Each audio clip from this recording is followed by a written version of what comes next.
Baik, kita bertemu lagi dalam pelajaran manajemen logistik. Kali ini judul kita adalah mengenai pergudangan dan penyimpanan lanjutan. Nah, kita lihat apa harapan setelah belajar di sini. Kita memahami penyimpanan dan mampu merancang gudang penyimpanan. Pertama, kita lihat dulu prinsip penyimpanan. Gudang itu adalah komponen penting dari sebagian besar rantai pasokan modern. Terlibat tahap penyediaan produksi, distribusi, dan bahan baku dan barang dalam proses. Sifat gudang itu dalam rantai pasok ya atau supply chain ada banyak langkah ya, bervariasi dan ada banyak jenis klasifikasi. Menurut langkah rantai pasok, bahan, barang proses, barang jadi, kemudian atau dikembalikan. Menurut wilayah geografis, gudang global, gudang regional, gudang lokal. Jadi itulah menurut geografisnya. Kita lanjut lagi. Menurut jenis produk, yaitu kecil, besar, beku, mudah rusak. Nah, menurut fungsinya untuk setok atau klasifikasi. Menurut pemilikan, dimiliki oleh pengguna atau pihak ketiga. Berdasarkan penggunaan, gudang bisa gudang khusus, bisa juga gudang bersama. Berdasarkan wilayah, dimulai dari 100 meter persegi hingga 100.000 meter persegi. Berdasar ketinggian, gudang itu setinggi 3 meter ya, lebih tinggi dari 45 meter. Menurut alat peralatan, ada manual, ada otomatis. Nah, itulah dia jenis gudang berdasarkan rantai pasok ya. Kita lanjut. Peran gudang. Ada banyak teknik untuk mengurangi kebutuhan untuk mempertahankan sistem manufaktur yang fleksibel, visibility rantai pasokan dan pengiriman ekspres. Ada misalnya satu just in time atau JIT, dulu sudah pernah kita praktekkan. Respon konsumen yang efisien, dan perencanaan kolaboratif ya. Jadi kita lihat di situ ya. Nah,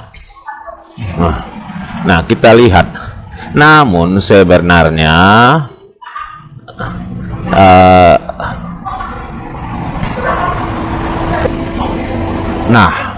sebagai bagian geraan ini seringkali perlu dilakukan inventaris, terutama dua kondisi yang berlaku. Satu, permintaan produk terus-menerus. Dua, lead time yang lebih besar daripada lead time permintaan. Nah, kita lihat lagi. Jadi ada dua tadi ya, produk permintaan terus-menerus. Lead time itu waktu tunggu ya. Kita teruskan lagi. Di persediaan, di mana persediaan perlu untuk membuat keputusan tentang titik optimal untuk simpanan rantai pasok. Termasuk di sini berkait dengan konsep decoupling point. Nah, ini nanti kita jelaskan, kita bahas tersendiri ya.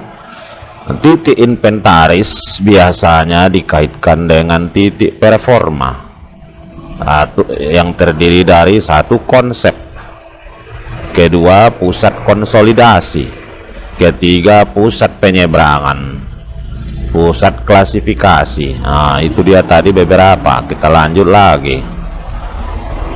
Instalasi pemasangan, titik transportasi. Nah, pusat barang kembali atau retur ya. Gudang memenuhi kombinasi berbagai peran. Masalah strategis yang mempengaruhi penyimpanan. Cakupan area yang perlu dipertimbangkan meliputi: 1. Tren pasar atau industri. 2. Tujuan perusahaan. 3. Rencana bisnis. 4. Strategi rantai pasokan. 5. Strategi terkait lainnya. Dan terakhir ada faktor eksternal. Operasi gudang. Gudang itu biasanya terdiri dari receiving, menerima. Ada di sini put away, menyingkirkan, menyimpan, ya ada yang bisa disingkirkan, singkirkan langsung. Ada replenishment, baru order picking. Nah, replenishment, ada order picking dan sortasi. Dan ada collection, added value, service and packing. Ada marshalling and dispatching. Ini nanti coba kita baca keterangannya, ada di bawah ini ya. Pertama kita lihat receiving, melibatkan pembongkaran fisik, transportasi masuk, memeriksa pesanan, pembelian, mencatat barang yang diterima. Kedua ada disebut di sini, kita lihat reserve storage, cadangan penyimpanan. Biasanya dibawa ke reservasi, yang pengguna reversasi itu ruang terbesar banyak gudang.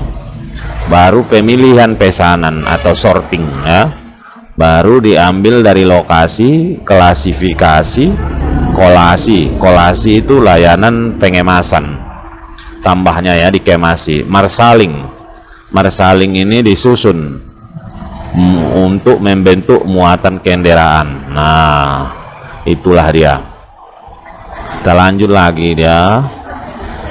Area fungsional operasi lintas sebagai berikut. Pertama, receiving, yaitu menerima. Kedua, klasifikasi atau sortasi. Ketiga, marshalling atau terekspedisi. Di sini dikemas, muat sesuai pesanan. Yang terakhir ada biaya ya, transportasi sekitar 20-30% itu logistik adalah biaya transportasi.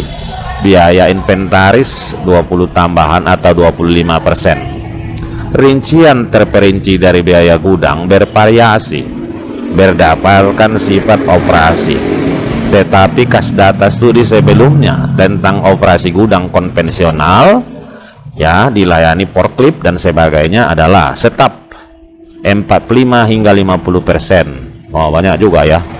Setap pengepakan bangunan 25% untuk sewa ataupun penyusutan.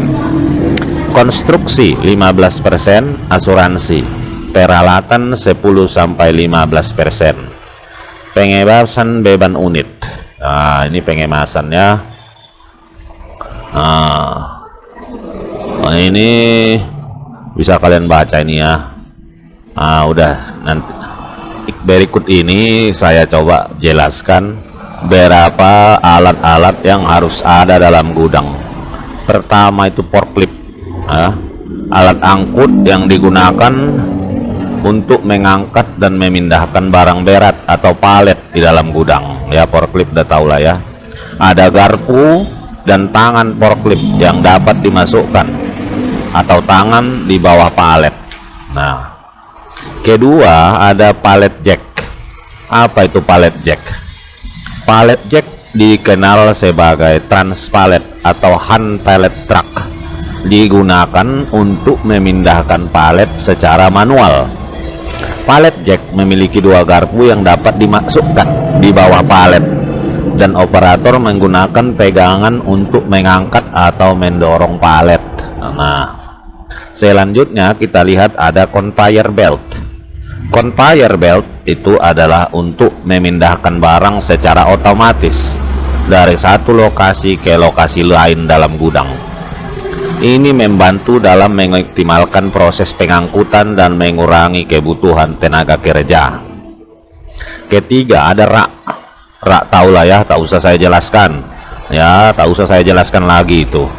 Selanjutnya ada sortir otomatis. Nah, ini untuk yang canggih Ya, gudang ada alat penyortir barang berupa conveyor, sortir atau sortasi dengan bantuan mesin. Nah, itu kalau yang udah canggih gudangnya. Nah, ada scanner barcode. Scanner barcode digunakan untuk membaca kode barcode pada produk atau kemasan untuk mengidentifikasikan dan melacak barang. Nah, yang selanjutnya ada sistem pencahayaan. Pencahayaan yang memadai sangat penting dalam gudang untuk memastikan penglihatan yang jelas dan aman selama kegiatan pemusatan. Ada lagi sistem ventilasi dan sirkulasi udara. Ini penting lah ya. Yang berikutnya ada alat pengemas, ada berupa mesin, ada karton dan sebagainya. Dan terakhir, ini paling penting, adanya sistem keamanan yang baik dalam gudang berupa CCTV dan sebagainya. Itu tadi peralatan yang harus ada dalam gudang, tergantung jenis gudangnya. Baik, saya lanjutkan lagi. Di dalam pelajaran yang tadi ada disebut di sini ya, saya carikan. Ada dia yang namanya ECR. Nah, ini ada ECR, respon konsumen yang efisien dan perencanaan, peramalan dan pengisian, CPFR. Nah, apa itu? Di sini akan saya coba jelaskan ya.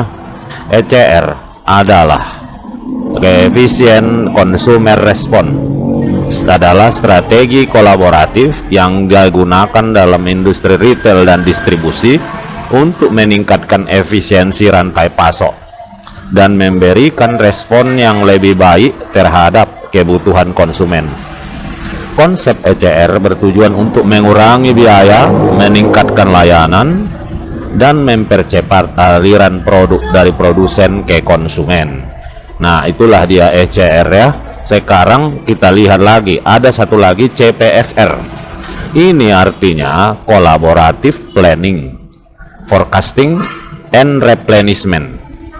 Adalah sebuah pendekatan yang digunakan dalam rantai pasok untuk meningkatkan efisiensi dan ketepatan perencanaan, peramalan, dan pengisian stok.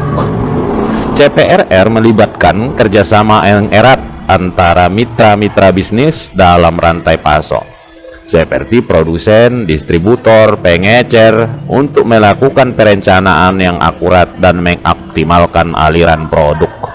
Nah, inilah dia. Sekarang kita masuk ke latihan. Nah, ini ada 9 soal ya. Ini kalian lihat, kalian tulis soalnya, pilih jawaban, dan yang paling penting, kasih alasan kenapa itu jawabnya. Ya, harus kalian kasih alasannya ya. Itulah dia soal nomor 1. Silahkan kalian nanti kalian scroll, kalian pause, kalian tonton, bisa kalian kerjakan. Nomor 2, nomor 3, nomor 4, nomor 5, nomor 6, nomor 7, nomor 8, 9. Ya, nanti tugas dikumpul di grup. Demikian saja, mudah-mudahan bermanfaat. Terima kasih.